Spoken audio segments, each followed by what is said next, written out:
Hello, dreamers, and welcome to this week's episode of California Dreaming, brought to you by me, your host, Roseanne. I have a few notes about the show before we get started.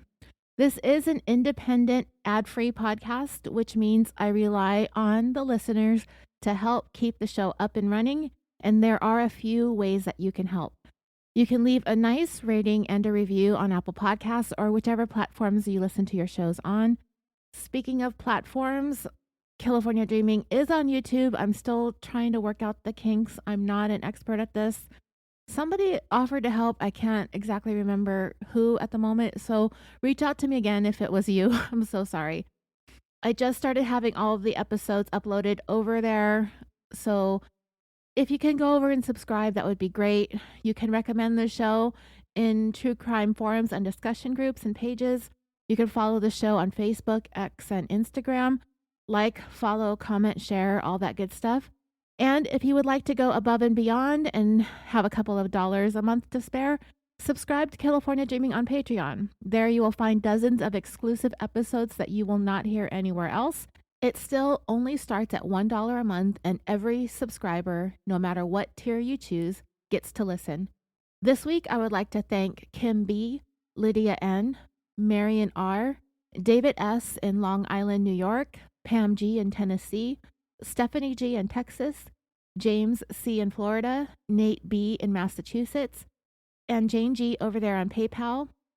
Somebody who signed up as Nerfopus. I don't know your name, but your profile has a really cute terrier-looking dog up there. Beauty Bliss, Mary R., and Stevie. Thank you all for either joining Patreon, raising your pledge, going annual, or making a contribution through PayPal. Thank you all so much from the bottom of my heart. Next week, or the next time I get an episode up, I'm so sorry this took me a minute, I will have more thank yous for you. This is the third part of a series that we have been working on. We've been discussing the 2010 murder of Marine veteran and insurance salesperson Randy Stone out there in the city of Independence, Missouri. If you haven't listened to the first two parts, you'll want to pause this one here, listen to those first, get caught up, and then come back to this. Last time we left off with one of the two co-conspirators, Teresa Stone, wife of the victim, getting grilled in her third interview with investigators regarding the murder of her husband. Through the course of the investigation, 3 weeks in, they've managed to uncover all of the devoutly religious mother of two's illicit 10-year-long extramarital affair that she had been involved in with their church pastor. Up to this point, Teresa Stone had been lying through her teeth to anyone and everyone who will listen to her, swearing on a stack of Bibles that she had nothing to do with her husband's murder. She had no idea it was happening, that she never had any extramarital affairs. She basically knows nothing about anything and is scared of anything that could remotely connect her to the crime. She has said that she's scared of the police, she's scared of guns, she's scared of her lover, Pastor David, and she's even said that she's scared of her husband, when I firmly believe that this is a woman who is only afraid of one thing: catching a murder case. In the last part, which is part 2, episode number 296, we left off with Teresa getting questioned about all the important aspects of the case that she had been less than truthful about. She was getting confronted about her affair, which she finally fessed up to. She was confronted about getting pregnant in 2005, despite the fact that her husband had gotten a vasectomy some years earlier. She suddenly turned up pregnant, and the rumor mill went into overdrive since there had already been rumors about Teresa and the church pastor. And he's also her husband's best friend, no less, Pastor David Love. She ended up suffering a miscarriage, and the rumors subsided, but I'm sure they were not forgotten. I mean, how could they be if she was continuing to carry on this affair for the 4 or 5 years or so subsequent to the pregnancy? But anyway, that's about where we are. We're going to pick up the story from there. I got some really good feedback from the last episode, and I apologize for this one taking a little bit longer to get to and recorded for you. The Patreon episodes were very time consuming, but no matter, we're back today for this 296th episode of California Dreaming, the tale of how not to become a pastor's wife, the murder of Randy Stone. So, at this point in our narrative, Teresa has finally admitted to having an intimate sexual relationship with Pastor David Love. But even when she admits to it, you can't help but feel that she continues to try to minimize and distance herself. You know, this whole mess between Teresa and Pastor David had been going on for a decade. When Teresa, for the first time, admitted to the intimacy part of it, she hesitated and she thought, she pondered, she took some deep breaths. She continued to try and think of ways to word things and frame things to take as much of the responsibility for what she's done off of herself and to pile it all up on Pastor David as much as humanly possible. But of this 10-year-long affair, she admitted it like this, quote, "Yes, we had sex. You know that." There are two things about the way she said that stood out to me. The first thing is the "yes, we had sex" part. That sounds like something you would say after having a one-night stand or perhaps even a short-lived fling. Yes, we had sex. For 10 years, though? Yeah, we've been having an affair for 10 years, and yeah, we had sex. I mean, just stop, Teresa. You've been having a years long affair with this man to a point where y'all started to talk about marriage, even going so far as to buy each other rings that they would wear whenever their spouses weren't around. Yeah, they did that. They basically had this clandestine pseudo marriage whilst planning the murders of their respective spouses. And yet she admits to it like that. Yes, we had sex. No, you had a full blown, quote unquote, committed relationship with this guy. I have never carried on any kind of an affair for any period of time ever. But to me, it takes a hell of a lot of commitment to stay in an affair for that long. That's why I call it committed. It's a lot of work, much more difficult to maintain than to keep up the actual real marriage that she's in, because in the real marriage, there's no reason to hide and cheat and lie to everybody in their lives. They had to keep up the lies and the charade for so long in front of so many people. These were prominent members of the community. Like we said in the beginning, it was the worst kept secret at the New Hope Baptist Church, and amen to that. Yeah, we had sex. Just shut up with that trash. And you know, the other thing that I believe Teresa did here in the second half of her admission, where she says, after she said, yes, we had sex, she followed it up with, "You know that." She's telling that to the detective. Of course, he already knew that. But why did she have to point it out? Well, I'll tell you why. He had to make her say it openly in the interrogation room in order to get it on recording, just to make sure that everyone is clear about who she was talking about. But she couldn't just stop herself after admitting to, yes, we had sex. She had to throw it in that you know that part. And the reason why I think she did that is because in her own tiny, foolish, deluded, twisted little mind, what saying that did for her was it took it away from being an admission. It took away from the admitting part of what she said. You know what I mean? Like, if they already knew these facts and this information, then in a roundabout way, this liar, liar, pants on fire kind of a way, it may not be considered an admission, technically speaking. If they knew, then she's not admitting to anything, is what I think her thinking is. She's saying everything she possibly can to distance herself from as much culpability as she possibly can, and it's failing miserably at every single turn. And now that we're getting close to her being arrested, it's only getting worse because she knows what's coming. The secondhand embarrassment with this woman is strong. We know these officers basically know everything by the time she made this quasi admission, yes, we had sex. So for her to sit there and be forced at every turn to admit to being a liar is so much cringe. But actually, I enjoy it because I'm enjoying seeing her systematically get buried under her own bullshit. And you know what's even funnier?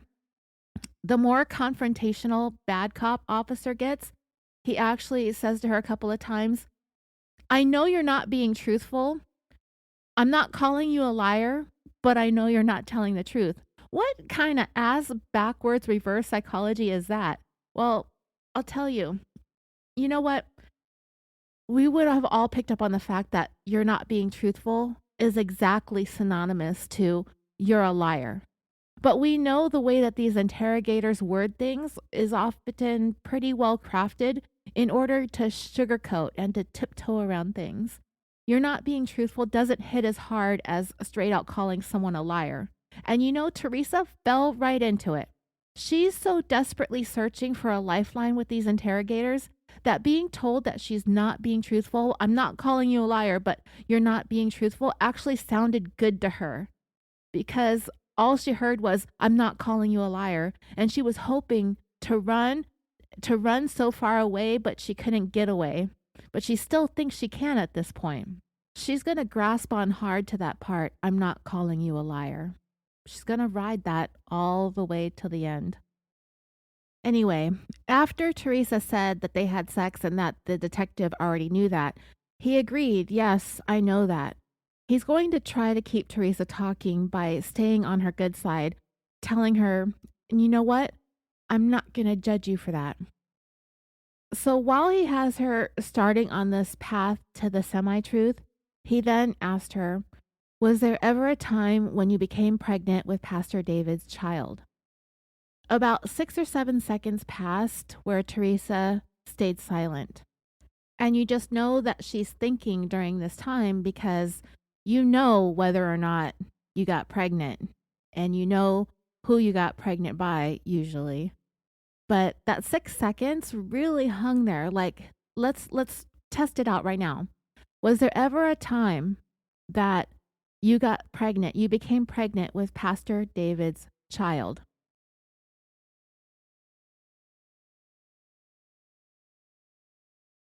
That was 6 seconds.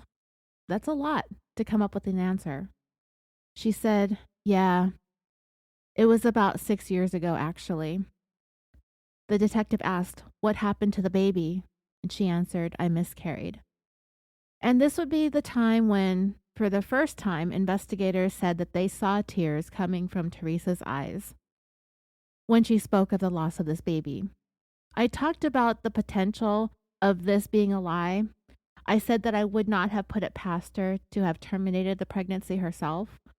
But now that I've put a little bit more time into mulling all of this over, I believe the miscarriage story. And it's not, I believe the tears. I believe she shed the tears for the baby that she lost and that they were real and genuine because this vile woman couldn't produce a real tear if she rubbed raw onion slices all over her face. But for losing a baby, I'll buy it. After the detective got Teresa to admit to the pregnancy, he also got her to admit to getting rid of the burner phone that she used to communicate secretly with Pastor David. And not only did she admit to getting rid of it, not only did she admit to getting rid of it by breaking it into pieces, and not only did she admit to getting rid of it by breaking it into pieces, but to also flushing it down the toilet, she admitted to doing so at the scene of the crime just minutes after she called 911 to report finding Randy's body. Yeah, right there on the scene. Just like Teresa absent-mindedly tossed that ripped-up love note into her trash can in her own office on the day of her husband's murder, not thinking that the whole place was about to become a crime scene and be searched and was going to be gone through with a fine-tooth comb, she totally forgot about the second secret cell phone that she carried with her everywhere that she went. She never even considered the fact that she was going to be questioned and have all of her devices confiscated. So at the very last minute, she made an excuse to go to the bathroom while she was still at the scene of the murder.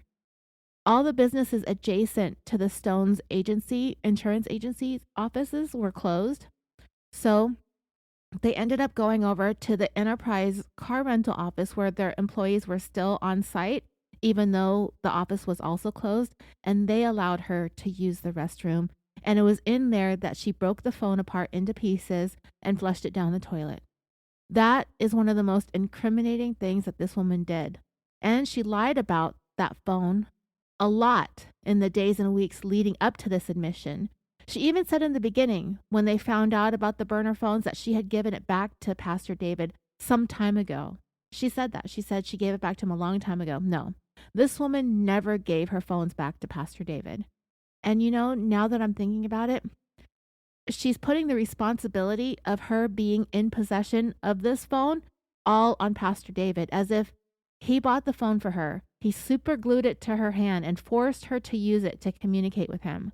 But we will only ever hear from Teresa, since the pastor will lawyer up when he gets taken in. And after you listen to this woman for a while, her story just becomes the narrative that I've been going along with. So sometimes I kind of have to stop myself and remember what a profound and prolific liar that this woman actually is. And when I think and rethink everything she did in the context of that, everything that comes out of this woman's mouth is most likely not the truth, because she has to pin this all on the pastor. She has to take herself out of knowing about it in advance, when we know damn well she knew exactly what was going to happen. So naturally, we want to place the responsibility of the phones on Pastor David. But in reality, she could have been the one to buy them just as easily as he could have. Both of them had those phones up until the day of the murder. Both phones were used just past the time Randy was murdered, and after that, they both went dark forever, around the same time on the same day. Even when Pastor David's wife discovered the phone 2 weeks before the murder, he purchased new ones the very next day, or at least a new one for himself. I don't think that Teresa needed to get another one. They may have to get a different number. I don't know. From the moment that these two decided to get burner phones, they had them with them, on them, activated them, and used them up until the moment Randy was killed. Then the both of them got rid of the phones, which demonstrates to me a consciousness of guilt, as they both knew that if anyone found out about the affair, it would immediately cast suspicion on the both of them. So, of the disposal of the phone, Teresa said, "When she took me to the bathroom, I took off the back, I broke the back, I broke the phone in half and then flushed it." The officer in the interrogation video has his face buried in his hands in utter disappointment at hearing about this, and said, "You left a crime scene to go to the bathroom, and while you were there, you destroyed a phone? You know what that looks like?" Teresa looked up at the ceiling. It almost feels dismissive, like an eye roll, when she replied, "I know!" She said it just like that, but more high-pitched and whiny. He then asked, "How are we going to explain that?"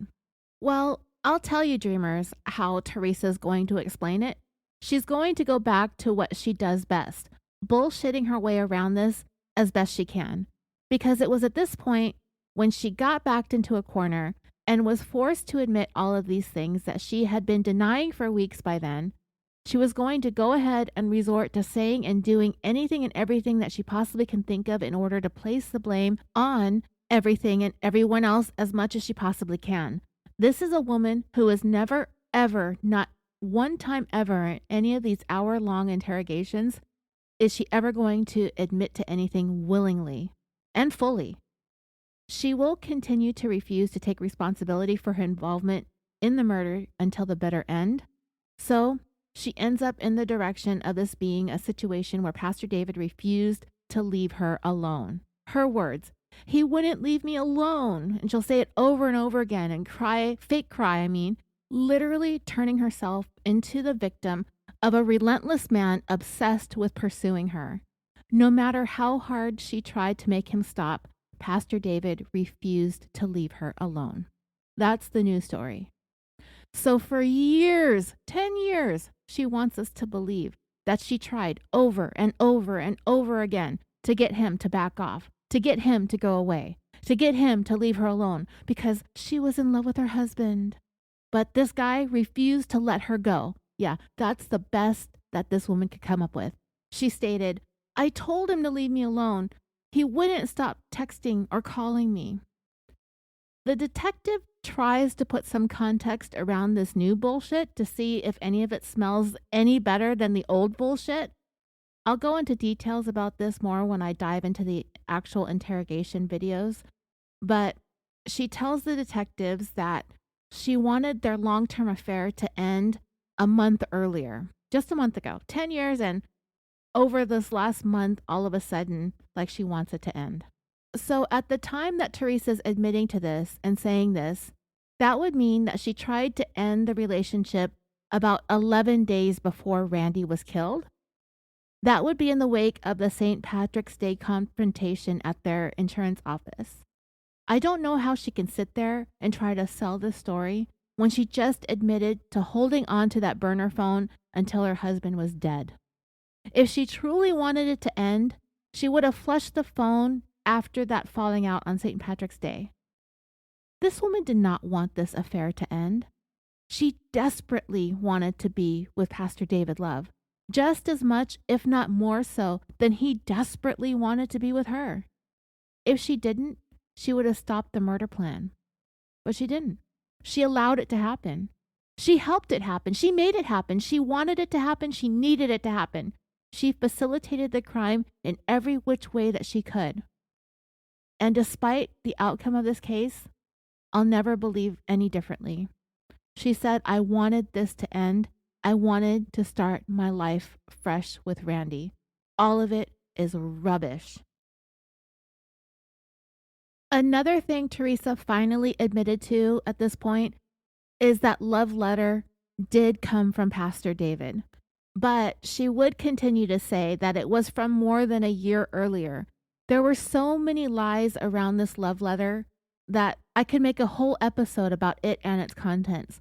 When you really sit down and think about it and do the math, now that we know that Teresa's birth date is December 6th, we can finally put it together that the note found in that trash can there at the end of March, it had only been given to her less than 4 months before the murder. Not the several or 3 or 4 years that she first tried to say that she got it. That was her first story, that this love letter that was clearly written by someone very well known to her based on the contents of it was much, much more recently received than the several years earlier based on the condition and the folds of the paper. Eventually, when she was confronted about the newness of the paper, that it didn't look 3 or 4 years old, she was willing to say it was from her birthday from more than a year earlier, not the one that had just passed a few months before, but the one before that. So she put the letter as having been given to her about 15 to 16 months prior to the murder. But even that amount of time added to the age of the letter doesn't add up to what the detectives are seeing as a relatively fresh piece of paper. They believe the birthday note was given to her on or around the birthday of hers that had just passed on December 6, 2009. Like I said, just shy of 4 months prior to Randy's murder, which makes complete sense as to why she would still have it in her purse, as her birthday had just passed a few months earlier. And I don't want to have to read that mushy gushy barfy love note ever again, but clearly the pastor was still madly in love with Teresa after all those years. And the fact that Teresa kept it with her in her purse, close to her until the day of the murder, tells me that she was just as in love with him as he was with her. And like I had stated in a previous episode, she threw it in the trash completely unworried about whether Randy would see it in there or not, because she knew that he was going to be dead that day anyway. But Teresa would not admit to detectives during this interrogation that she received that letter just the past December. They didn't need her to admit it, though. The condition of it told otherwise, and the fact that they found it. The reason that she even became a suspect was because of that note. So her tearing up that letter and getting rid of the phone, all of these attempts at trying to cast herself as someone who is desperate to end this torrid affair in order to start fresh with her husband, as she put it, it seems as though she's trying to set all of that up as being the catalyst for Pastor David to become desperate himself to keep Teresa from supposedly pulling away from their affair and put the plan to murder her husband into motion, which totally does not make any sense at all. If she was genuinely trying to leave the affair, how is murdering her husband going to make her change her mind? Pastor David, he's a shyster. He's a cheat, a liar, a fraud, a thief, and a coward, all the things.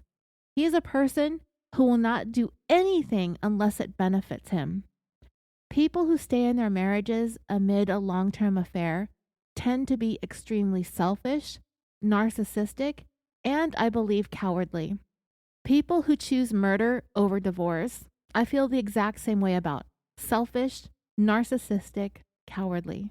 That being said, I do not believe David Love would commit a murder out of fear of Teresa going back to her husband or in an attempt to stop her from going back to her husband. I believe Pastor David would only do this murder if he knew for certain Teresa would become his wife. The reasons why the murders suddenly had to happen is because Randy had that falling out with Pastor David. He had accused the pastor of financial malfeasance, of abusing his power as pastor of the church. He also accused him of allowing his wife Kimberly to be on the church payroll, but really having little to no interest in being as involved as Teresa had been. But when you think about the backstory of everything going on between Teresa and Pastor David, it's no wonder Teresa had a passion for the church and volunteerism. It was her way of being around the pastor as much as possible. It was her excuse to be in his presence. And the same thing can be said for his wife, Kimberly. With everything that happened between her husband and Teresa, it's no wonder she wanted as little to do with the church as possible. I wouldn't want to be around that mess or them either if I were her. Another admission Teresa also made late into her interrogation was the fact that she received a text message on her burner phone that read, "Seriously urgent, do not go back to the office by yourself." And I'm not even really sure that's that much of an admission, because she said she interpreted that text message, which came from Pastor David, to perhaps mean the pastor and her husband were in a heated argument and that he didn't want her to come around that. She claimed that there was no way that she expected to find what she found when she did end up going back to the office, which was her husband murdered, dead, lying on the floor of their insurance office. The detectives grilled her pretty hard about her so-called interpretation of that text message. To them, it was clearly a message meant to keep her away, to keep her from the trauma of being at the office by herself when she does find her husband murdered. And it was something Teresa failed to tell investigators from the moment they started looking into the case. When she gave her initial statement to police, Teresa never said that she received a text message from Pastor David warning her to not come to the office by herself. That would have absolutely been something that they would have wanted to know immediately. It was when Teresa did finally say that this text message came from Pastor David, that's when the dominoes started to fall. Teresa was poised and ready to throw the pastor under the bus and use fake tears, whining, ignorance, and fear as reasons for all the bizarre behaviors, for working hard to protect her husband's killer, and for all the stories and lies that she has told along the way. That's what she would hide behind. The pastor, the fake tears, the whining, and the ignorance and the fear. One of the things that they were able to pry out of Teresa after a lot of lying and avoiding, and it had to do with if she didn't have anything to do with the planning of Randy's murder, then how was it that she knew he had been shot when she made that very first phone call to her parents after discovering the body? Again, if she had nothing to do with the planning and had no idea who did this to Randy, then how did she know that he was shot? It's because she did know it was Pastor David the moment that he texted her to not go to the office. She knew the following day when she claimed that Pastor David admitted to her that he was the one who killed Randy. She made that admission at some point that she would say that's not an admission because it's still a lie, but she's admitting to having knowledge that it was Pastor David the day after the murder, and that he told her in detail how he carried it out. That conversation, Teresa claimed, happened at her house during the time that family and friends were gathering in the wake of Randy's death. She needed this whole thing to be framed in a way that takes her out of being in the know about the plan prior to Pastor David carrying it out. She wasn't going to admit to having any knowledge in advance, even though she will admit to speaking to the pastor about it several times in the past, it being the plan of getting rid of her husband. Teresa would say that they talked about it several times, And she would say things like, I told him over and over and over and over again that killing Randy is not what God would want. If God wants us together, he will put us together. It's in God's hands. But she literally said that. They talked about it over and over and over again. It's like, damn, woman, is that all y'all talked about? Killing Randy and killing Kimberly? That you had to tell him repeatedly to leave it in God's hands? That's how much they talked about this. And that's all she would admit to saying that she told him. You'll hear some of the interrogation, I believe. I'm trying to get the audio to work for me. It's not going well, so I might not be able to upload it. I may or may not, but I will definitely talk about it in the final episode, part 5 of, I think it's going to be, no, part 4. I think it'll be part 4. If I can get the audio up, it'll be part 5. If I can't, it'll be part 4. Let's just put it that way. But I will point out when she does say, or if you do hear it in the interrogation audio, she gets asked, what did you say when you hear Pastor David talking about killing your husband? What was your response to that? And she would say, I told him, no, you're not going to do that. Leave it in God's hands. He wants us together. If he wants us together, he will put us together. There was no emphaticness about her response. She didn't freak out about the notion that this guy wanted to murder her husband. I have a boyfriend right now, and if somebody told me that they were going to murder him, I'd freak out. Like, I would literally freak out and start calling police like right away. But no, not her. There was never any report made to police, to the church, to Randy even.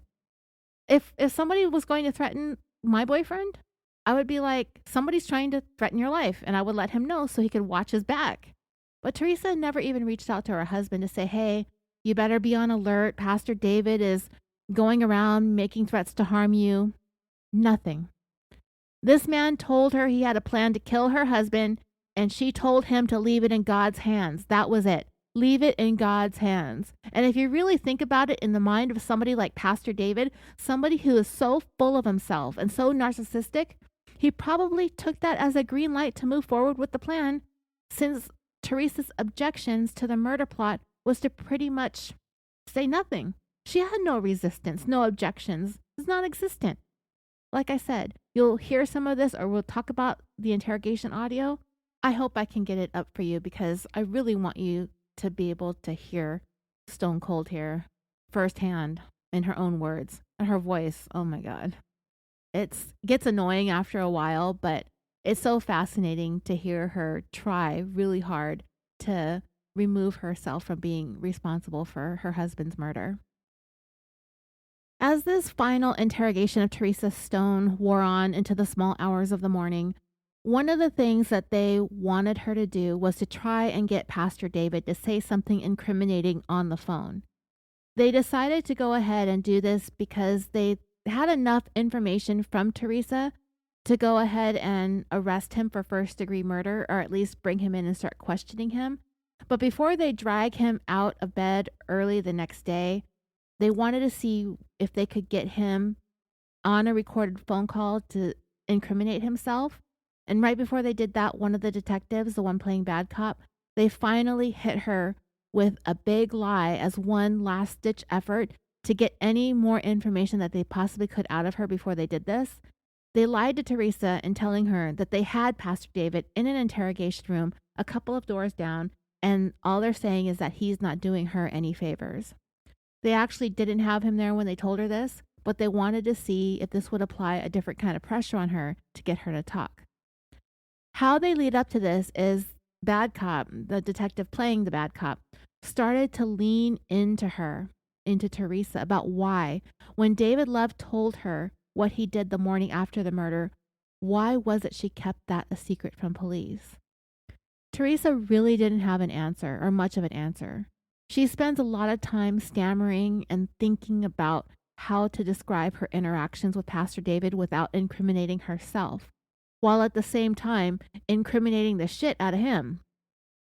The fact that she takes so much time and uses so many stalling tactics to sit there and think about how to word things just the right way, instead of just coming with the truth, which would most likely be pretty damning for her, sitting there pleading ignorance to it all. For example, Teresa would say stuff like this. pastor said that he would be able to take care of everything. He said that all it would take would be one bullet to the head. And I would tell him, no, that's not a good idea. Leave it in God's hands. If he wants us together, he'll put us together. And that was it. The conversation would end there. Or she would just say that they started talking about other things.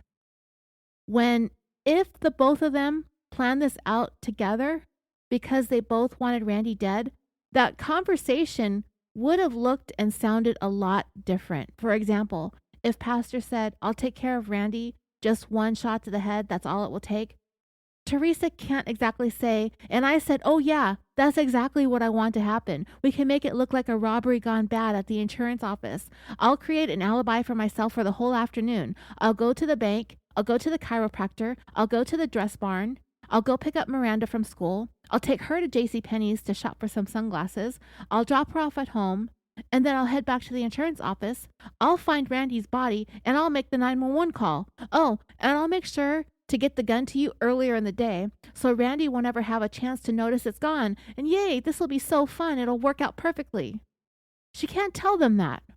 So she has to come up with an answer between her long pauses and weird breathing. And she really doesn't have one. All she would say is, and we just stopped talking about it and moved on to other subjects. That's what she would say. Trust me. This is a woman who is very adept at giving answers/non-answers, thinking that she can lie her way out of the police station that night so she can be on her merry way home, which won't be happening. I'm not completely sure if Teresa was ever granted bail in this case, but I don't believe she was ever free again, technically, after this third and final interrogation until she served out what she would ultimately be sentenced to.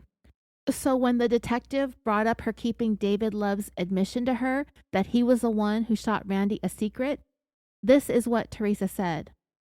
I don't know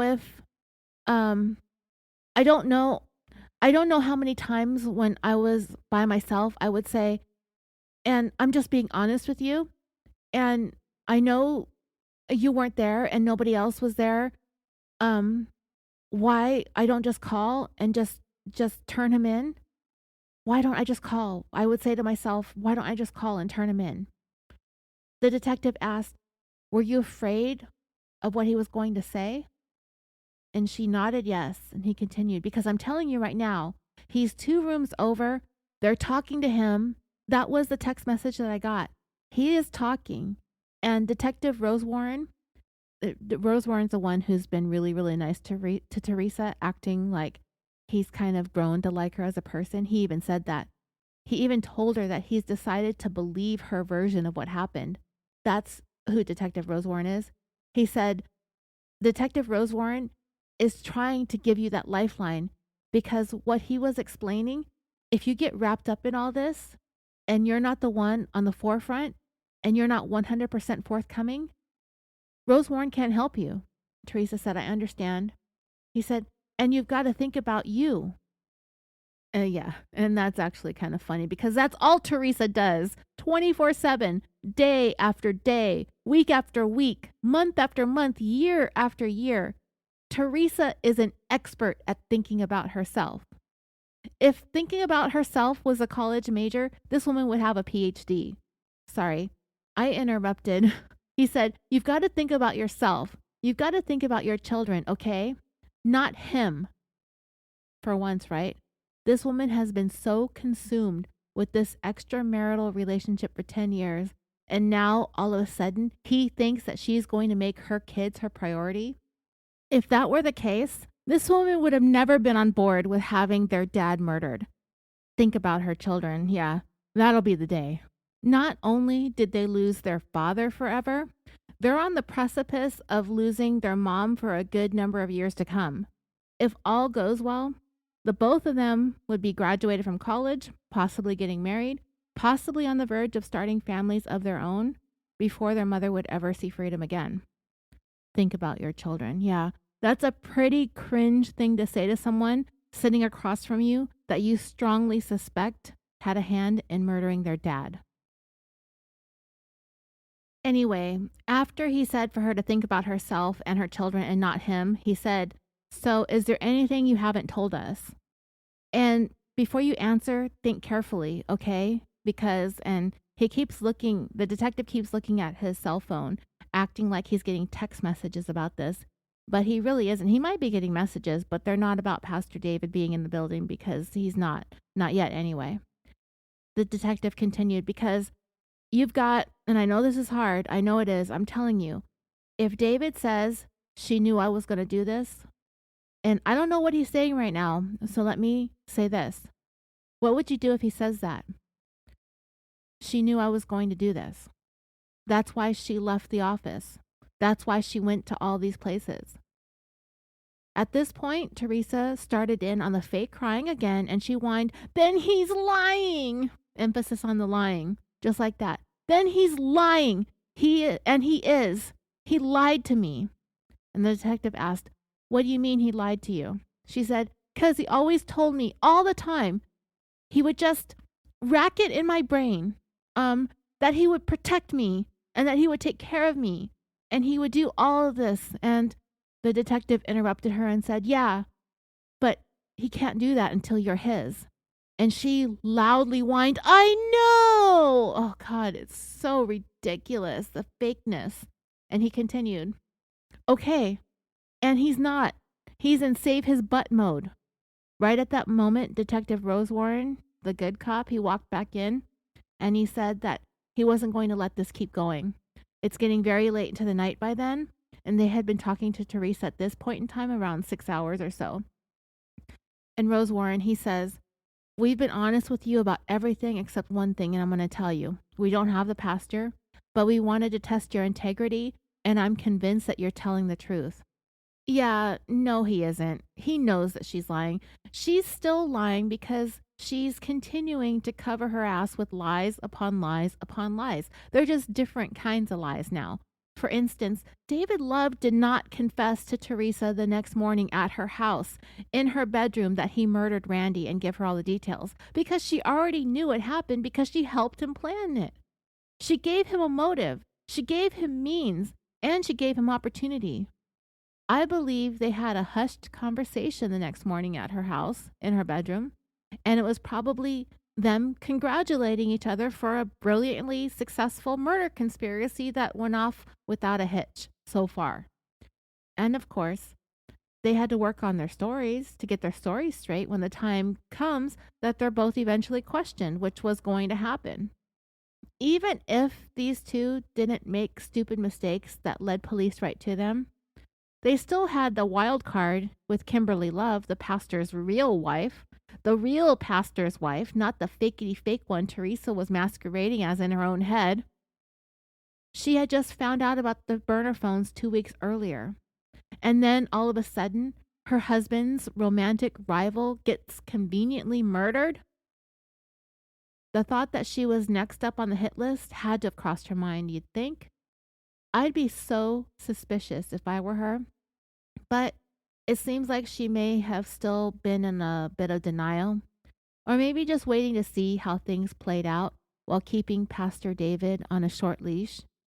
Either way, even if Teresa had half a brain cell and lawyered up instead of liared out, the investigation would have led right to them. Teresa would have eventually sang like a fugly, badly tanned stool pigeon. I have no doubt that she would have turned on Pastor David instantly if they were both arrested right away. So anyway, once Detective Rosewarren told Teresa that he believed she was being honest, you can literally hear the relief emanate from her. She lets out a pretty significant sigh of relief. That relief will be short-lived. Rosewarren's just playing Teresa in order for her to try to be more open and honest, but she's never really as forthcoming as she could have been. But she's so exhausted at this point, she's slouching in her chair, a far cry from the confident, upright posture she had in the beginning. Her legs were crossed, back straight, facing the door, biting her nails, spitting whatever she bit off onto the ground. Rosewarren goes on to tell Teresa that her lie about the pastor being questioned in another room was a tactic that they used to gauge her reaction. It was at that point he asked her if she would be willing to try to get Pastor David on the phone. Would she be willing to talk to him? He told her it would probably go a long way to help you. They're going to give her a phone. They want her to call him right up at home. It's like 12:30 in the morning at that point. And then he says, I know he's a pastor and he probably gets calls all hours of the night. Teresa whined, do I have to call him tonight? He replied, look, when we get rocking and rolling on something like this, we can't stop because if we stop, experience tells us that things will go wrong. Things are going well, but you need to call him. You need to say, David, we need to talk. We have to talk right now, and you better figure out a way to do it. I don't care if he has to make up a lie to his wife. I've got somebody that's sick or been rushed to the hospital, but you need to draw him out to where he's at a place where he could talk comfortably, and you can't take no for an answer. Even if that means we need to talk because I got picked up or something like that, and we got to talk right now. But you've got to get him on the phone, and you got to get him to a place where he can talk. Now, I can't make you any promises because I don't have the authority to do it. But I'm telling you, the prosecutor's already looking at charging you with obstructing a murder investigation because of all the stuff you've done. At that point in the audio, you can hear Teresa let out an audible gasp at the news that she's going to be charged, or the prosecutor is chomping at the bit to charge her. She clearly does not want to make this phone call, but her desire to save her own ass outweighs anything and everything else. You can tell that Teresa's sitting there weighing her options. So because she thinks making this call will enable her to curry favor with the prosecutor, she's going to do it. I'm sure Teresa's still hoping to be able to get off scot-free, but the problem is she committed too many other crimes that she's admitted to. And the biggest issue of all, which probably didn't even occur to her, was the fact that she had information that she was withholding that allowed a killer to be able to move about freely in the community for 3 weeks by then. She knowingly allowed a murderer to go about his business as if what he did was okay by her. She's lucky Pastor David didn't kill his own spouse during that time span, because you know she wanted to bury that woman too. I mean, seriously? This woman wanted her husband dead and gone so bad that she made a plan, conspired to commit first-degree murder, planned it from start to finish, and never once did anything to even consider stopping it. If she wanted her own spouse of almost 20 years dead that badly, you know damn well she wanted every obstacle to becoming the wife of a pastor out of the way, and the only obstacle left was Kimberly Love. If Teresa wanted her own husband dead, you know she wanted her lover's wife dead too. Of that, I have zero doubt. Anyway, Detective Rose Warren continued, this is why you need to cooperate, so we can show the prosecutor that you're really trying to help, that you're really being honest with us. This is what you need to do for yourself, and you understand why? You understand why they might charge you with something. Responding to the contorted, confused look on Teresa's face, aka playing dumb again, he continued, well, think about it. You've got a killer running around in our streets, and you know it. And you've done nothing to help us solve this case until tonight. So cue the fake tears and the sobs. All right, so that's why you need to call him. We're going to set you up with the phone. I'm going to bring some tech guys in here, and they're going to set you up. It won't take long, all right? Once you call him and he's able to talk, then you got to draw some information. You got to draw something out of him that's going to be helpful, because right now, you know what he's going to do? He's going to say Teresa's a liar, or he's going to blame it on you, or he's going to say that you said it. There's no telling what he's going to say. But if you're being completely honest with us, then that should reflect in that phone call in one form or another, because he's going to, I don't know what he's going to say, but you've got to try to get him to talk in order to help yourself and to remove this black cloud that's over your head right now. Because there's still some people, I'm telling you, there's still some people that think you're not being completely truthful. No kidding. Teresa finally spoke and said, I don't know how much truthful I can be. Aside from her grammar being garbage, I think it would have to be more accurate of her to have said something like, I don't know how to be truthful, or I wouldn't know the truth if it walked up and slapped this awful tan off of me. Teresa has a lot of nerve to sit there across from this detective and to be able to say that she doesn't know how much more truthful she can be when she just spent the last hour being told how untruthful she had been for the last 3 weeks since her husband had been killed, and how she had been proven to absolutely be a liar. All the lies were proven with all the evidence that the investigators spent those 3 weeks gathering against her and Pastor David. The fact is, there wasn't a whole lot of evidence tying anybody to the crime scene. The two biggest pieces of physical evidence was the shell casing and the love note. Ultimately, it wouldn't be either one of those things that solved this crime. It was Teresa's inability to see that every lie she told was another piece of the puzzle. Every lie was another nugget of evidence, and that would be what buried her. Her inability to shut the F up. That's what solved this case. All of these hours and hours of interrogation, and she just wouldn't stop talking, meaning she wouldn't stop lying. And there were plenty of times when she swore up and down, swore in a stack of Bibles, swore to God, hand to God on everything she had. If God were to stand before her, she would speak the same exact truthful words to him that she was saying to the detectives. She would yell it from the mountaintops, I am not lying, I am being honest, everything I'm saying is the truth, hand to God, swear to God, blah, blah, blah, etc., etc. Yeah, bitch, you're going to hell. After she said that she didn't know how much truthful she could be, Detective Rose Warren said, I understand that, but what I'm saying is, if we can get him to talk, if we can get him to talk about what he's done. Teresa interrupted and said, but what if he doesn't want to talk to me on the phone? She knows, and we all know, that as the night has worn on into the next day, Pastor David is in bed laying next to his actual wife. And because Kimberly Love has definitive proof that the affair has still been going on just as strong as it had been in the beginning, if not more so, there is no way Teresa is going to be able to get David to speak to her in private without his wife nearby listening in to every single word. And David will do whatever he can in this moment to please his wife, not Teresa. It's not going to work, but these officers want to try anyway. This is going to be their only chance to try and nail Pastor David's involvement down if they can get him to make incriminating remarks to Teresa over the phone. They're not going to get another chance because they're fixing to take him into custody before the ink even dries on his arrest warrant.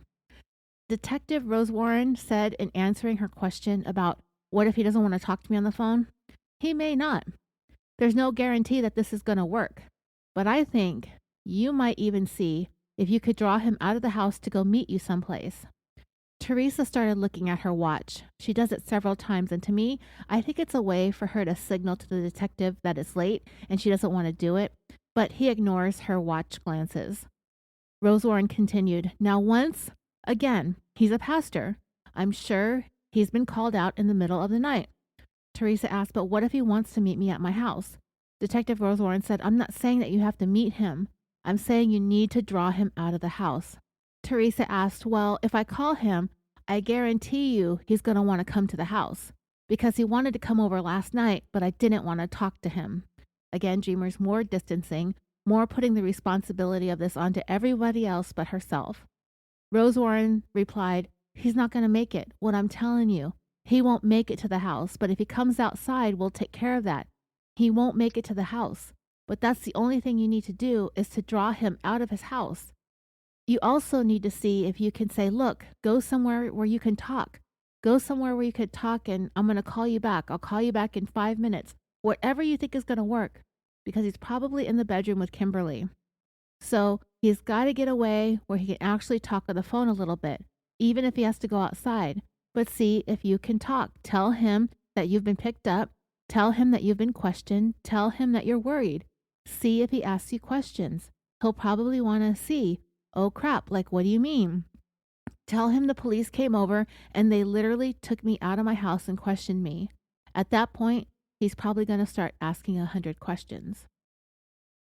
Teresa spoke again and said, he'll probably ask me, what did you say? What did you tell them? What do I say?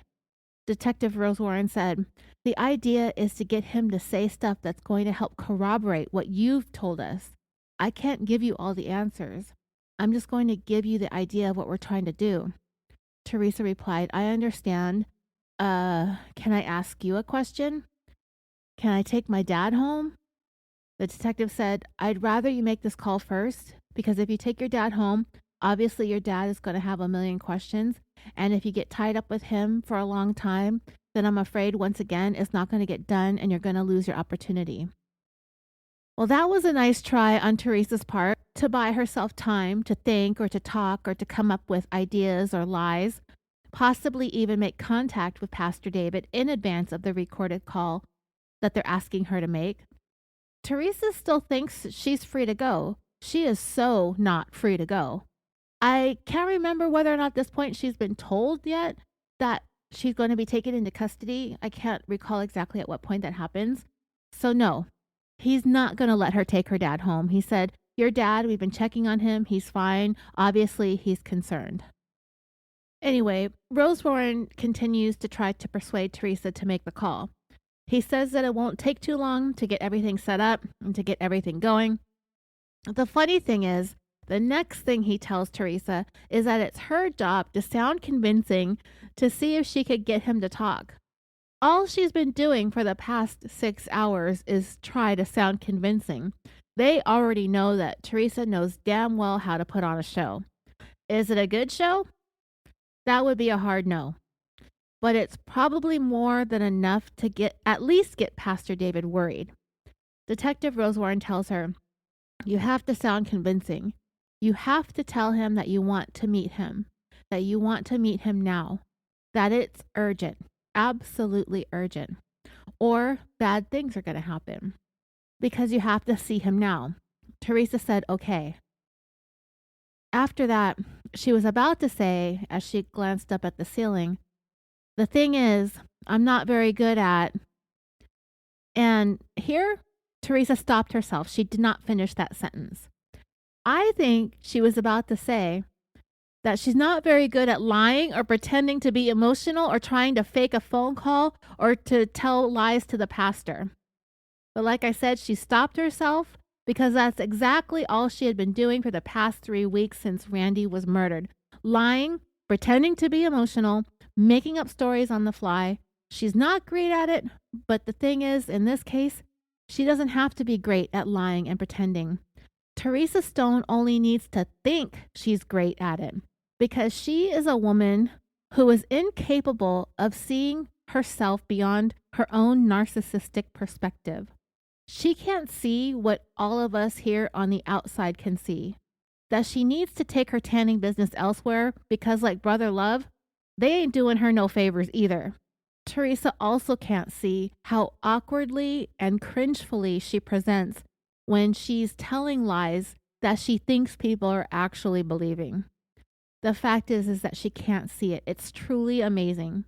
But to be honest, there are moments in this marathon interrogation where Teresa seems to have flickers and flashes of self-awareness when it comes to how outlandish her lies actually are. But she's so committed to her own personal agenda, she quickly falls back in line with her tall tales because she is desperate to keep pace with these detectives. She's ready to defend herself and every single one of her lies up until the point her back is against a wall with irrefutable evidence that she's full of it. Teresa will eventually agree to making that phone call. I've heard bits and pieces of the call, but in the interrogation, it isn't clear at all what's being said on Pastor David's end of the line. But in a TV show I watched about this case, some of his lines were either enhanced or they had the actual recording that they played. But, and it's way more clear, so I could tell you exactly what was said at those points in time. But anyway, she calls and Pastor David answers and she says, hello, Pastor? And he says, yes. She says, this is Teresa. We need to talk. Yes, now. You can't talk now on the phone. The pastor says something on the other end of the line, but Teresa goes right into it. I can't do this anymore. I can't live like this. I just can't do this. You got to do something. And then Pastor David says something unintelligible and she repeats, you have to do something. I can't live like this anymore. This is just killing me. And she has turned the fake waterworks on again. I mean, she's sobbing and crying and as she's saying this. I'm not going to imitate her. We can hear him say, who's with you, Miranda? Teresa stays quiet while she tries to ask Rose Warren what she should say. Rose Warren whispers to say that she's with Miranda, which she does, telling him that she's with Miranda and her parents. The pastor does some talking for a moment, and then Teresa says, no, it needs to be you and I. So what I'm thinking is that Pastor David's wife, Kimberly, wants to be in on the conversation, and she might be listening on the line. And the pastor seems to be very willing to do as his wife says at this point after everything. And her knowledge of what's gone on is probably very limited. I mean, this woman has been betrayed for 10 years. But anyway, Teresa tells Pastor David that it needs to be you and I. After a long pause, she then says, no, I need to talk to you. Detective Rose Warren starts writing things on a pad of paper and showing her. Teresa then says, I need to know. I need to know. I need to know everything. I need to know why you did this. I need to know why you did this to me. I think at this point, Teresa was trying to tell the detective that the pastor's wife is talking in the background or interfering in some way. And then Teresa says, but can you go someplace else, please? I need to talk to you alone. There's another long silence where Teresa seems to be listening to the pastor. Eventually, Teresa says, if you don't talk to me, I'm going to the police. I can't do this anymore. Pastor David then seems to say that he will come over, okay? And Teresa says, you can't come over. No, you just can't. No, I want to know why. I want to know why. Pastor David seems to say something along the lines of, why what? Because she next says, you know what? I need you to talk to me alone. I need to know. You know what I need to know. David, I need to know why. I need to know why you killed my husband. And you probably have a pretty good idea that this ruse is not likely going to work because these two were in on the murder together. She's asking him a question that he knows she knows the answers to. He's got to be suspicious that this is a setup or an attempted setup, so he's being very careful about what he says. And he certainly isn't going to answer these questions truthfully in front of his wife either, so there's that. So Teresa continued to pile it on through her slobbery sobbery, and I can't live like this anymore, she continues, and a few seconds later, she starts motioning with her hand across her neck like the motion to cut this off, this isn't working, to the detective. After a few more seconds, you can hear that there's a female voice on the other end of the line. She motioned to the detective that the wife was now on the phone, but he encouraged her to keep going.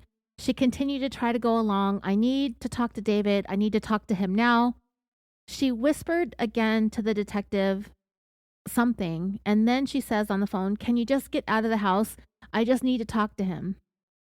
So Teresa Stone is actually telling this woman to get out of her own house so she can have a private conversation with her husband, with whom she's been having an affair with for 10 years.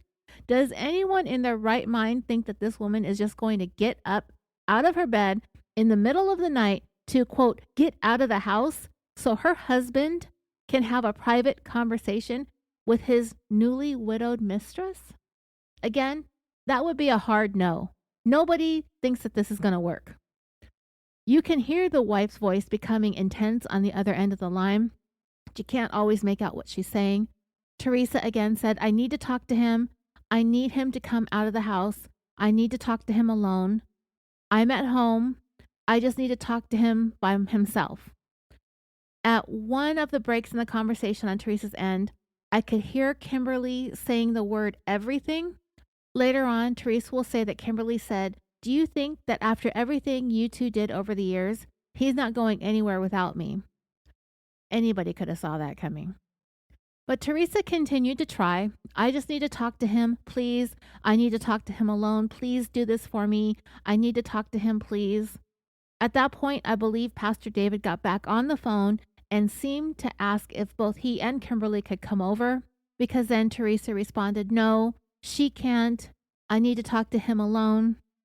What is interesting is we get a glimpse in this video of Teresa actually at work, acting on the phone with all the tears and the sobs, but still diligently taking lines and cues from the detective who's sitting in the room with her right across from her. She's whispering with the detective, reading his notes, waving her arms around at him, mouthing words to him. And just like that, she gets back on the phone, sobbing out of control. "I just need to talk to him alone." It's quite interesting to see the effortlessness switching back and forth from talking to the pastor and his wife to talking to detectives that Teresa demonstrates. There comes a time in the recording when you can hear what Kimberly is saying for the most part. She states something like, "If you're going to find out what happened, I think I already know anyway." Now, as for that statement, I believe that is a reference to Randy's murder. Kimberly seems to already have an inkling or a suspicion that her husband might be involved.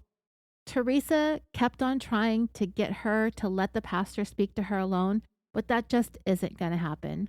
Not if Kimberly has anything to say about it. At a point in this phone conversation, you can hear Kimberly ask Teresa, "What's going on?" Teresa continues to say that she needs to speak to Pastor David alone. I couldn't make out what Kimberly said next, but I think it's something referencing, like, even if the pastor does go over and talk to her, she's going with him, and she says, "So just tell me what you want." Teresa is still fake crying on the phone while she looks at the detective for what to say next, because she isn't getting anywhere with Kimberly or Pastor David. The detective makes a motion with his hands for her to just keep going. Teresa says, "I can't. I just need to talk to him alone. He knows what we need to talk about. I need to talk to him alone." You can hear that David either spoke up again on another line or got back on the line. They might be on separate phones, like, I don't know. I believe she called their landline, and they could be on speakerphone or they're on two different phones. You can kind of hear Kimberly finally get exasperated, though I can't hear all the words that she's saying. I can make out the word trust. After all the things that you've done over the years, what do you want with David? What do you want with my husband? And then the call ended abruptly. I think Kimberly hung up. Teresa just looked at the phone that she was using and then set it down. This phone call did not pan out. Pastor David did not say anything or admit to anything incriminating. He may not have, even if he was alone or had the chance to speak in private, but he definitely wasn't about to say anything in the presence of his wife. The detective tried to get some details about what was said, and Teresa was wondering if maybe Pastor David and Kimberly are going to call her house, and what if her daughter Miranda answers?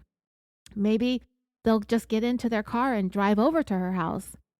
They wanted Teresa to draw the pastor out of his house so that they could take him in for questioning. Even if he does leave to go over to Teresa's, they're going to stop him before he gets there. And then there's the matter of the wife, too. Well, they do end up trying, they being Kimberly and Pastor David, do end up driving over to Teresa's, and they both get taken down to the police station and put into separate interrogation rooms that same night. On the phone call, Teresa told the detectives that Kimberly said that there was no way her husband was leaving the house without her. Kimberly complained to David about Teresa calling them, telling him that she's acting dumb, all the stuff that you two have done. I will not let him come out alone without me. And David was agreeing with her, telling Teresa that he's not going anywhere to talk without Kimberly. He wouldn't even go into another room to talk in private. And when she asked him why he killed her husband, he stayed quiet. He had no response. When Kimberly said the words, "I probably already know," Teresa said that she didn't really know what she meant by that. If she meant she knows the whole thing has to do with Randy's murder or not, that's what I think. Oh, and the TV show that I watched, they enhanced, like I said, some of David Love's end of the conversation, or they had the actual recording available to them. But Teresa gets him on the phone and she tells him, "We need to talk." And he clearly sounds confused when you watch this in that TV show, the actual audio recording. He goes, "Okay, now?" She says, yes, now I need to know. And he replies, you need to know? She says, I need to know. I'm going to the police. I can't do this anymore. And then he says, well, I'll be right there, okay? She says, you can't come over. And he says, why? She says, you just can't. I want to know why. I want to know why. And he says, Teresa, why what? She replies, you know what? And like I said, when she finally asked, why did you kill my husband? He went quiet. Shortly afterwards, both he and Kimberly were picked up by police and brought in for questioning. And the police, the detectives, they wanted to sort of see what kind of reaction they would get if Teresa and Pastor David saw each other there at the police station. So just as they were walking down the hallway to put him in an interrogation room, they brought Teresa into the hallway too. And so they kind of met by a quote unquote accident in the hall. I don't think that was a good idea because now he knows that that phone call was a setup and he's definitely going to clam up. I think that they should have just brought him in and just not even said anything about Teresa being there. I think he would have opened up a little bit more. So when they had this accidental meeting in the hallway, they stared at each other for almost half a minute before Teresa finally said, I told them everything. Yeah, no, you didn't. But you definitely threw Pastor David under every bus that you could find. In response, David says, don't worry, I'll take care of everything. And surprisingly, after all the stupid life choices Pastor David Love has made up to this point that we know of, he finally made a smart one by asking for an attorney when he was brought in for questioning. It was during the same time period that Kimberly was in another room giving up burner phone numbers and any and all information that she has to share with police about her husband and Teresa. As for Teresa, there did eventually come a time during her interrogation, like I said, that she admitted to detectives that Pastor David admitted to her that he killed Randy. It's a lie, but she at least said that she knew after the fact. She would never admit that she knew beforehand. She admitted that she knew the morning after the murder, that she got that information directly from Randy. She said that Pastor David told her he didn't even look when he shot him. He just walked into the office and pulled the trigger. When Detective Rosewarren heard this, he leaned in. He was in complete shock at what she was saying. At least, maybe he was faking it a little bit. He could have been, to an extent, because they already suspected that she knew of the plan to murder Randy in advance. So if this is going to be her new story, there would actually be no need for this conversation that she's describing to have ever taken place. Why would the pastor admit to being the one pulling the trigger when she already knew, right? She had to do something to deflect the responsibility of the murder away from herself and onto Pastor David. And what better way to do so than to say the killer himself confessed to her, and she didn't tell police because she was scared. Anyway, they did not take Pastor David into custody that night. I think I was under the impression that they did, but I got information later on that they didn't, so I might have said that they had an arrest warrant for him. They didn't. They just brought him in for questioning. He was free to go. He asked for an attorney, and they let him go that night. As for Teresa, they kept her. I don't know if she ever got out on bail or if she was kept in custody until her case made its way through the court system, but they did keep her that night in a cell in the jail, and it was the next morning when the detective who yelled at her for a very, very long time appears in the interrogation videos. He's the one that called her out over and over again, even making it seem like he's just fed up with her. That he's over Detective Rosewarren handling her with kid gloves, that Rosewarren is basically the only person willing to entertain her fairy tales. So with this interrogator comes new rounds of questioning, and one of the big issues was the murder weapon. Investigators repeatedly revisited this topic with Teresa in an effort to get her to spill the truth about how Pastor David got his hands on Randy's own gun to murder him. Teresa's story about this evolved over the 3 weeks between the murder and the final videotaped interrogation, with the first iteration of her tale being that she had no idea Randy carried a Glock in his briefcase. She claimed to have never seen the gun, never knew he had one. But the word amongst others who were close to Randy and Teresa said that he had that Glock, and it was a gun that he loved and was very proud of it. It was said that he carried it in a metal briefcase at all times. But that Glock was never found, and it was proven through forensic ballistics that it was the weapon used to murder him. The gun that they did find at the office was a smaller handgun. Teresa's explanation was that Randy decided to start carrying that gun because it would be easier to carry it on his person as well. I don't know exactly how that gun switcheroo happened, but I have a theory based on all of Teresa's stories, coupled with the opportunities Pastor David may have had to get his own hands on it himself. As Teresa's story about the gun shifted and changed and moved and evolved, she, at times, tried to plead ignorance when it came to the gun. When she was told by Detective Rose Warren that through their investigation they found out that Randy carried the Glock with him everywhere, Teresa's response to that was, "He did?" Exactly like that. Just how I said it. That's exactly what she said. "He did?" I mean, her shock and surprised reaction to that news, she kind of overacted it. She overdid it. The way she overacted that line when she said "he did" was very cringy, and I'm really hoping to get that audio up for you so you can hear it for yourselves. But this is the ridiculousness of Teresa Stone. She really wanted these seasoned detectives to believe that her husband of almost 20 years carried a gun with him every single day and she had no idea about it. That specific gun. Teresa, to me, she strikes me as someone who's kind of like a busybody. I believe she had her eyes and ears all over the place, and that there is little to nothing that gets by this woman. And there is no way that I'll ever believe that Teresa went about her days without knowing everything that was going on in her life, in Randy's life, in her kids' lives. I'd even go so far as to say she knew everything she wanted and needed to know about the pastor and his wife and his family as well. This is not a woman that lives in ignorant bliss. Eventually, Teresa couldn't keep claiming ignorance. There was too much information out there about Randy's interest in his gun and his desire to have it with him for protection for her to get around that.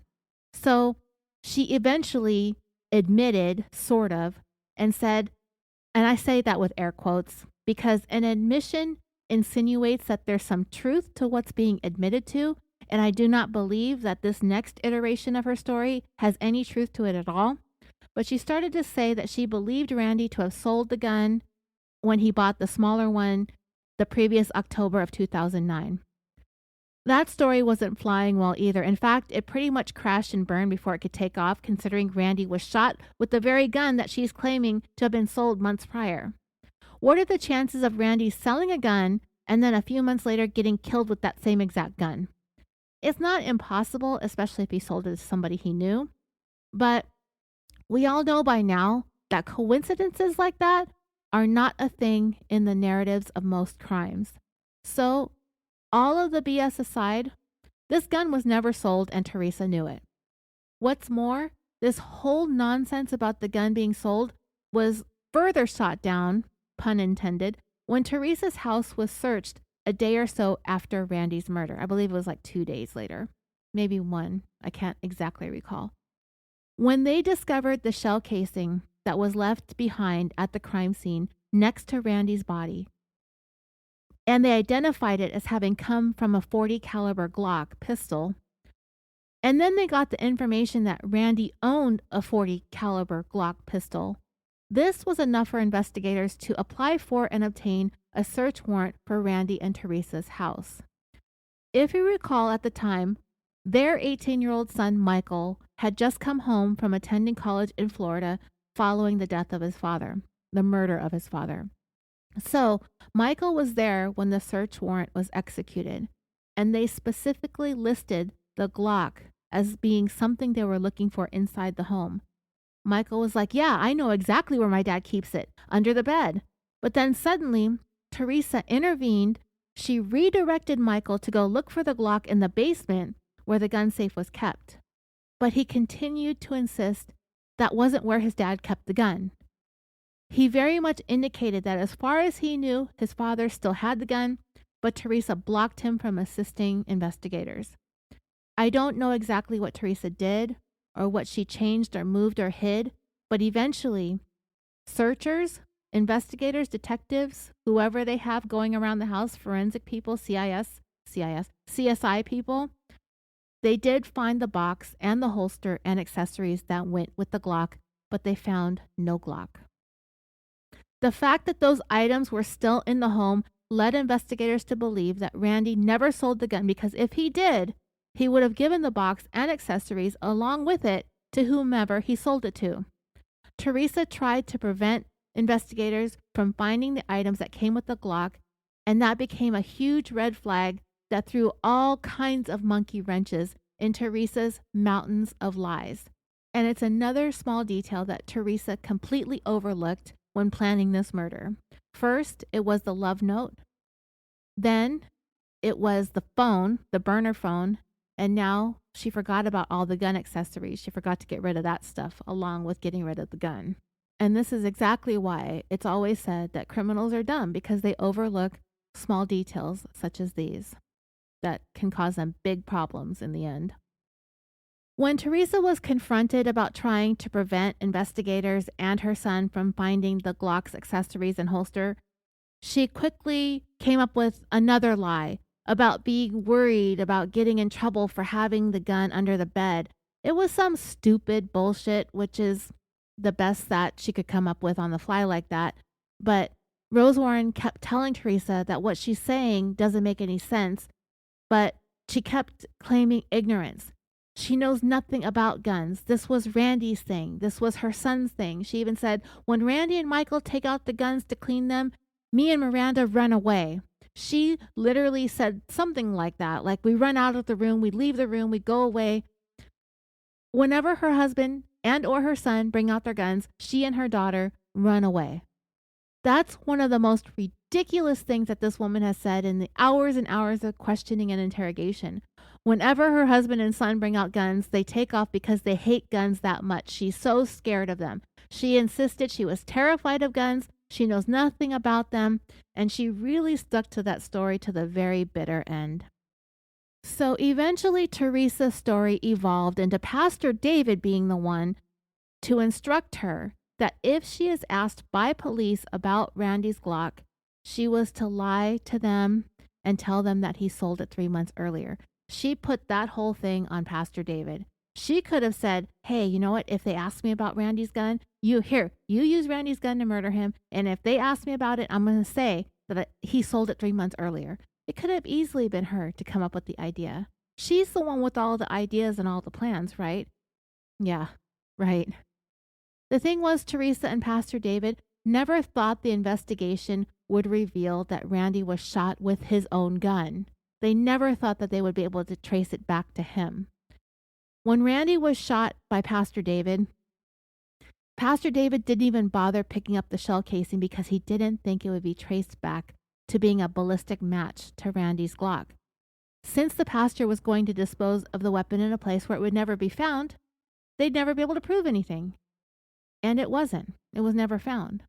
But when detectives collected shell casings known to have been fired by Randy while target shooting, they were able to make that definitive match. And that would blow that lie that the gun was sold 3 months earlier out of the water. Once Teresa realized that that lie wasn't going anywhere either, she came up with yet another story. And it was potentially a little less untruthful.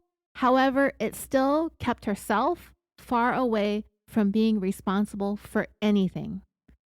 Teresa made the claim that there must have been a time when she opened the gun safe using the combination in front of Pastor David, and he must have made note of that combination, came back while nobody was home, and took the gun without their knowledge. This wasn't making any sense to the detectives either, because they didn't think that that gun could have gone missing for more than a day or two without Randy noticing. And if he had noticed the gun was gone, he was a guy who would most certainly report it missing to police. But that seemed to be the story that she stuck to, and because Pastor David would never be compelled to tell his side of the story, nor would he ever offer up any other explanations, and since there was no way to prove otherwise, that has kind of been the official story. It keeps the gun in Pastor's hands only. It keeps Teresa far away from any accountability when it comes to getting the gun into the pastor's hands. And it keeps just enough doubt floating around Teresa where her children and other loved ones could believe that she would never hand a gun over to the pastor in the planning of her husband's murder. Yeah, everyone around Teresa could just choose to believe her lies, and they could choose to lie to themselves in order to live in denial about the fact that Teresa Stone was very much involved in Randy Stone's murder. She was up to it to her eyeballs, so much so that she should be rotting in prison right now for the rest of her life. But that's not how this story would play out, and we'll circle back to that in a few minutes. We're almost done with this, I promise. So what do I think happened? I believe Randy carried the Glock with him up until the day he died, though it is possible that he got the combination. I believe that's what the Teresa story is at the very end, that she did give him the combination to the safe. She gave him the combination to the garage code, and he let himself in and took the gun. I don't know if that's true or not, because I still believe he carried it with him to work that day. Teresa couldn't say that because that meant she would have had to have handed the gun over to him, and she was not going to admit to that ever. So I do believe that Randy carried that Glock with him, and he had it with him the day that he died. Their son Michael reported that he knew his father to keep it in his briefcase at all times. He took it with him to work every day, and when he came home at night, he put it under his bed.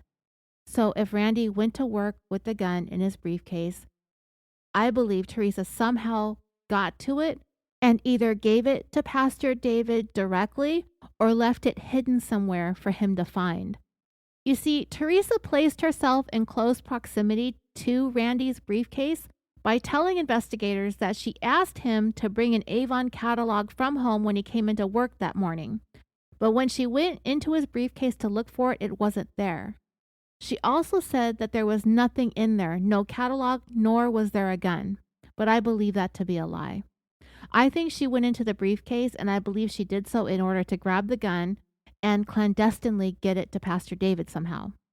And I think she did it when Randy left the insurance office to go get lunch at McDonald's that afternoon before she left for all those alibi errands. The trip to McDonald's was something that Teresa had told detectives in her earliest interrogation, I believe. And kind of off topic, but while she was talking about Randy having gone to McDonald's, this was in response to being questioned about the events leading up to the murder. This was the very first interrogation just hours after she found his body. What were they doing prior to her errands, right? Teresa said that they were at the office together. They were hanging out. They were talking. They ordered concert tickets for their son and his girlfriend. But Teresa also had to throw it in there that she spent their time together that day sitting on Randy's lap, which just makes me cringe. It's a detail that Teresa had to throw in there in order to lessen the chances of anyone thinking that she had anything to do with Randy's murder, because at this point, she's going to deny that there was ever any affairs. There was nothing wrong with their marriage. They had the perfect relationship. It's the same lie that many spouses that kill their significant others tend to lean hard in on. They claim the relationship is perfect, but the investigation that will ultimately take place tells otherwise. Like I said, it's a detail that Teresa threw in there in order to lessen the chances of anyone thinking she had anything to do with her husband's murder. I mean, why would she kill the guy if she spent the morning and early afternoon hanging out with her husband, the love of her life, right? Loving on him, sitting in his lap, etc., etc. Cringe, right? Because there's no way that she would murder the man after she spent the morning all over him and on his lap. She was madly in love with her husband, Teresa claimed. She wanted nothing more than to be with her husband. Their relationship was near perfect. There was nothing ever wrong between them, and that was going to be the hill that she died on.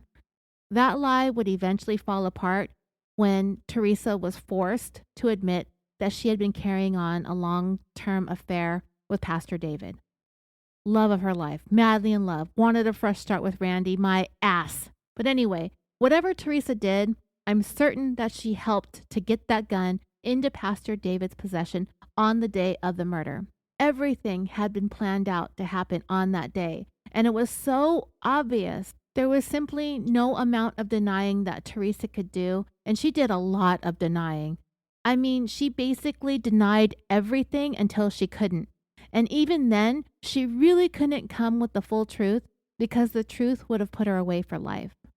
She had to keep up the story, and she had to hope and pray that Pastor David wasn't going to fight too hard for his own life.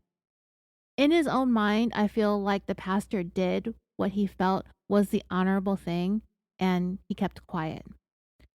I don't know if it quite equated to falling on the sword for the both of them, but, if I was a criminal suspect / future criminal defendant in a murder and the detectives pressured me for answers, I would lawyer up too, just because I know better.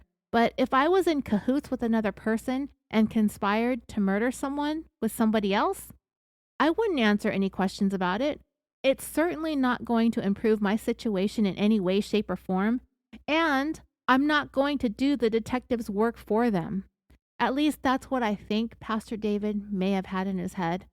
Maybe he still loved Teresa enough to keep quiet. Clearly, the feeling wasn't mutual.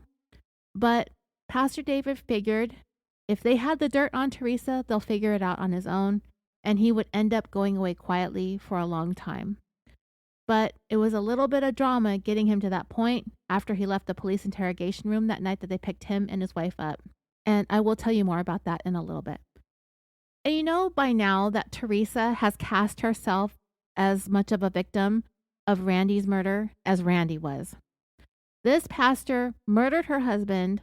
It was all him. She had nothing to do with it, no say in it, no planning in on it, nothing at all whatsoever. Never mind the fact that she had been sleeping with the killer for 10 years.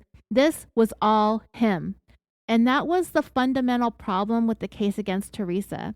Investigators couldn't prove what she had in her mind without anything coming from David Love's end of things. They had no other way of corroborating their suspicions that Teresa was in the know from the jump.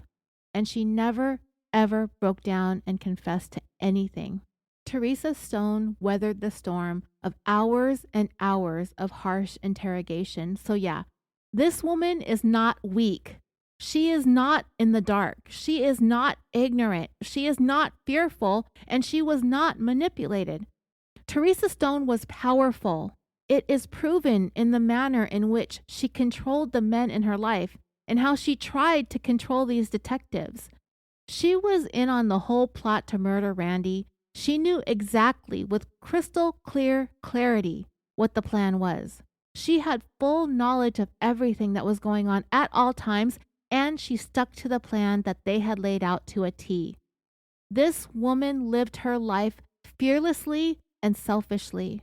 She had to, in order to be capable of pulling off a secret affair for so many years, right in the face of their spouses, their children, their families, their friends, their church, their community.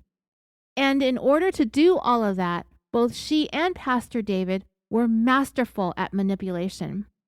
Teresa used Randy for years. She abused him emotionally. She treated him like a doormat. She trashed their marriage year after year after year, and then she had him murdered for his trouble. And then she blamed it all on her lover. That's the kind of trash Teresa Stone was and is.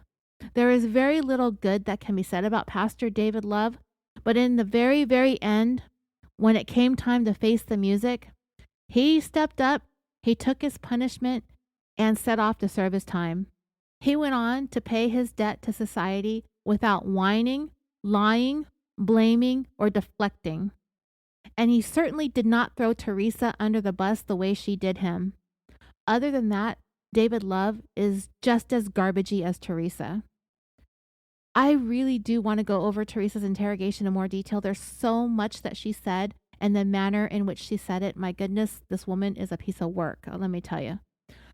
Like I said, they kept her in the jail overnight. They brought her back in for more questioning with a fresh, well-rested, and very annoyed detective. And one of the first things he had to say to her is, "So, this guy tells you he murdered your husband and you continue to talk to him?" She replied, "He was at my house. What was I supposed to say?" The detective replied, "You killed my husband. I'm calling the police." I should have. "Why didn't you?" I was scared. Again, dreamers with the scared nonsense. I just got finished shutting all of that down. Teresa Stone feared nobody. She didn't even fear these police officers and detectives that had been grilling her for hours and hours on end. After 6 or 7 hours the night before, this is how she's talking to this new detective. "He was at my house. What was I supposed to say?" With a tone just like that. Openly challenging authority that way is just one example of how fearless this woman really is. Anyway, let me finish up by telling you how this all ended. Teresa Stone was booked that night, but Pastor David, because he lawyered up, they really had no choice but to let him go until they gathered up the evidence that they needed to corroborate whatever they could that Teresa told them, while at the same time trying to sort through what she said was true and what she said were lies. Pastor David left very little in the way of evidence tying him to the crime scene. But the one thing he tried to cover up, but still failed to cover up well, was the fact that he was seen driving around the location of the murder. But he wasn't in his car. He was in his son's Ford Taurus. You see, his son had gotten a DUI and had his license suspended, so he wasn't using his car at the time. That DUI was something that Randy was not crazy about. Remember when I mentioned that Randy had emailed the church treasurer or whatever his position was and took issue with the fact that Pastor David was using church money to pay for his son's legal issues? See, a DUI is very costly. And not only did Randy think it was wrong of the pastor to use church money to deal with his son's legal issues, he felt like his son should no longer be employed by the church because of the DUI and because he was gay, which goes against the tenets of the church. Anyway, the Ford Taurus that the pastor was seen driving around was identified as belonging to his son. Witnesses having spotted him near the farmer's insurance agency around the time of the murder basically blew his alibi out of the water. Other evidence against the pastor included the text message that he sent to Teresa to not go to the insurance office alone, and Pastor David's cell phone itself placed him at the scene of the crime around the time investigators believed Randy was murdered. There was also Teresa's flimsy word that the pastor had confessed to her that he killed her husband, although I believe this to be another lie that Teresa told to save her own ass. The pastor didn't refute it. He didn't say otherwise, so Teresa's word was what they had to go on. But anyway, the night that he and Kimberly were brought into the police station wasn't going to be the night that he would be arrested. They told him that they were going to arrest him the next day, but they were still waiting on the forensic analysis of the phones and computers. They wanted that information and they needed it in order to actually get the arrest warrant. Based on what they had thus far, they were able to obtain a search warrant for his house and his church. They didn't find very much in the way of evidence related to Randy's murder when they did conduct those searches, but they did find a plethora of evidence of the affair that he had been having with Teresa all over his computer. They ended up letting him go home that night. Pastor David Love resigned from the church the next day with a statement that read in part, quote, "It is with remorse and repentance that I resign. I have sinned against my Lord, my family, and against the Lord's church. I am resigning because of my sin of immorality. I have asked God to forgive me for sinning and deceiving my family and each of you." So, Pastor David did admit to the affair, but continued to insist that he had nothing to do with Randy's murder. 2 days after his house and church were searched by investigators, Pastor David left Missouri for South Carolina and found work as a truck driver. All he took with him was basically the clothes on his back, his birth certificate, and his passport. No wife, no kids, nothing. Pastor David Love had fled. He absconded. While out there in South Carolina, he continued to stay in regular contact with Teresa via email. And when all of that was eventually recovered, it was clear that this couple still had plans to get together, to be married, and to live happily ever after. After all this drama and nonsense, these two were still at it. But the computer also held emails from the past, along with intimate pictures of Teresa and of himself. But I don't know if they took pics together. I actually don't want to know. But I'm not surprised. Remember how much of a stink that Teresa made about Randy being on his computer looking at sexually explicit materials? So much so that it caused an issue in their marriage, supposedly, to a point where Randy started to see the pastor himself for counseling. Teresa even cast blame on Randy for being the one looking at explicit material when she's the one actually making explicit material, not for him, her own husband. Teresa Stone put everything on Randy. Randy was the one that didn't love her in the beginning when they first met. Randy was the one who made her feel insecure and ugly. Randy was the one who had an affair. Randy was the one with an addiction to sexually explicit materials online.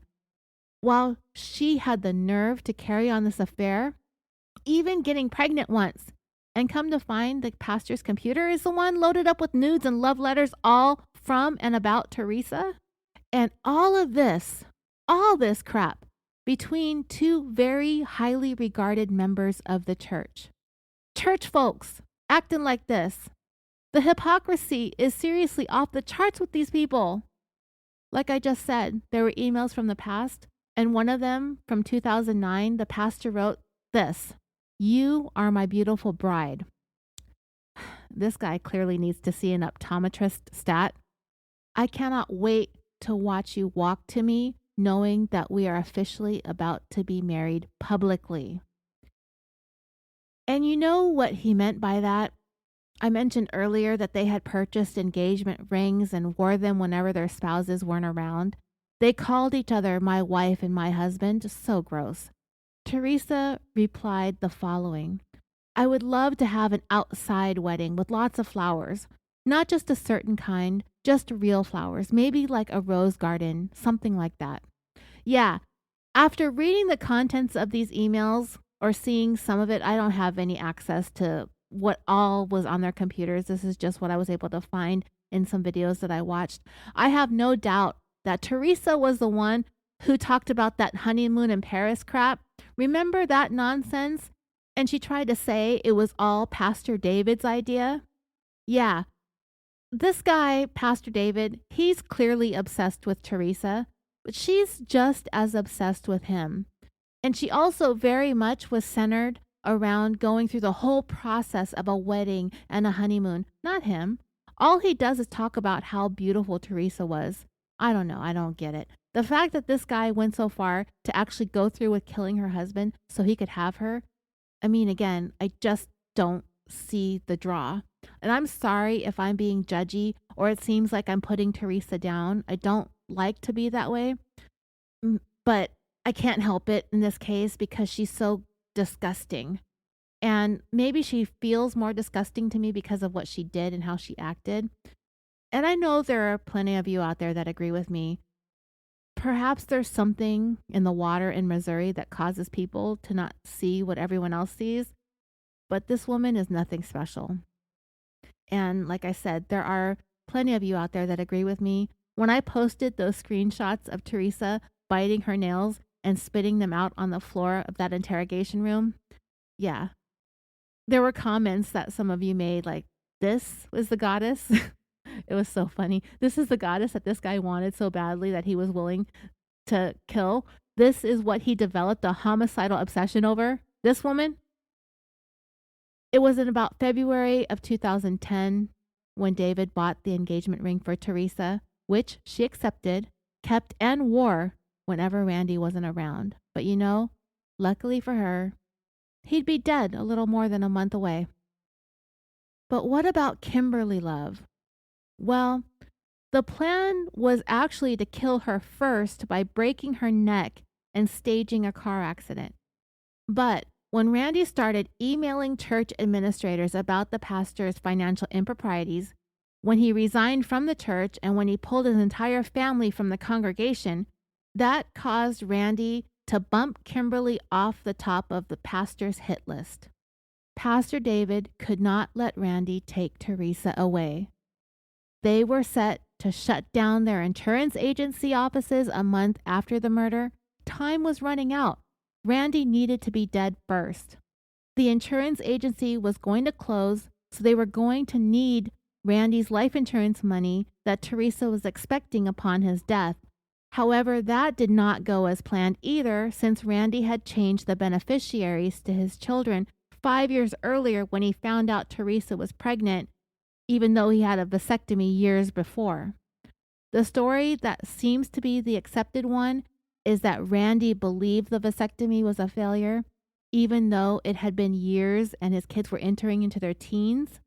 This pregnancy, out of the blue, must have been due to a vasectomy fail. That was what he was going to publicly choose to believe.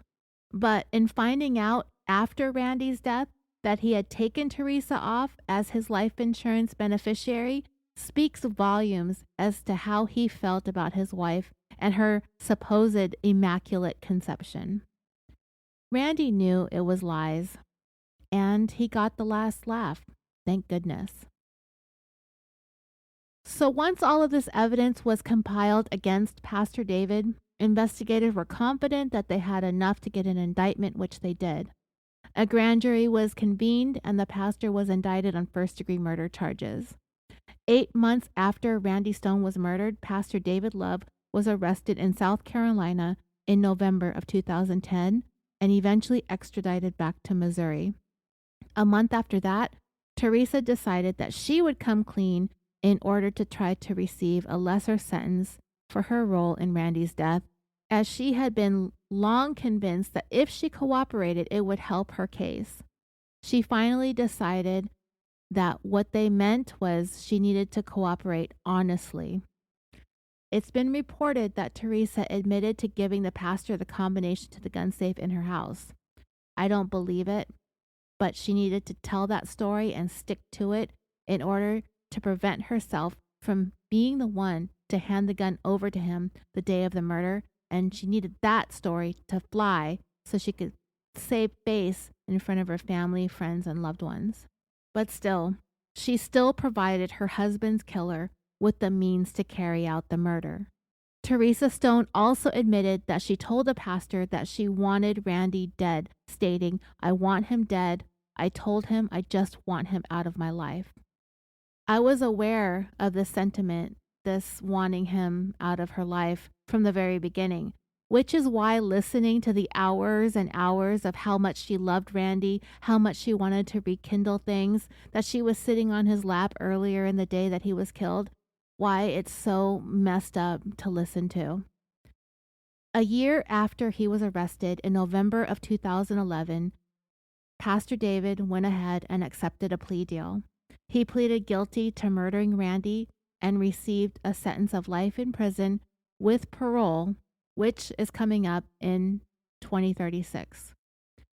6 months later, in June of 2012, Teresa Stone also took a plea, pleading guilty to conspiracy to commit first-degree murder. She received a sentence of 8 years. Today, she's a free woman. Last I heard, she left Missouri and is off manipulating another man somewhere out there. So consider this a public service announcement. Teresa Stone is out there doing her thing. If you're a man, watch out. And this is the tale of how not to become a pastor's wife, the murder of Randy Stone. That was a good case. And I will be putting up the interrogation audio if I can. If not, then it will just be a discussion of the audio interrogation. I'm so sorry that this took long to be available since part 2. The Patreon series is kicking my ass as well. I think I made a mistake doing two long form cases at the same time. I just didn't think Teresa's case would take that long. I guess I should have known since she talked so much and gave us so much to work with. But for now, that's all I have. Next, I'll be uploading the interrogation if I can, like I said. I don't think I'll edit it that much. I believe the version that I have is edited. It's put up by a show on YouTube, and I think the person, the narrator, the host of that show, or whatever you want to call him, he periodically pauses the interrogation. He talks about it for a while, and then I think he skips to other parts that he wants to highlight. That might be the version that I put up, and I'll edit out his parts. I don't want you to have to listen to the story all over again, but I do want you to hear how Teresa Stone talks, her mannerisms, her voice, all that jazz. Keep your eyes peeled for that episode. I'll be jumping back to Patreon soon to get the next 2 episodes on the murder of Seth Jackson out for you as well. I want to thank you all so much for taking the time to listen. I hope all of you are having a wonderful October.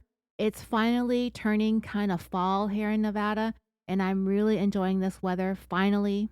Be safe out there. Please take care of yourselves, and as always, sweet dreams.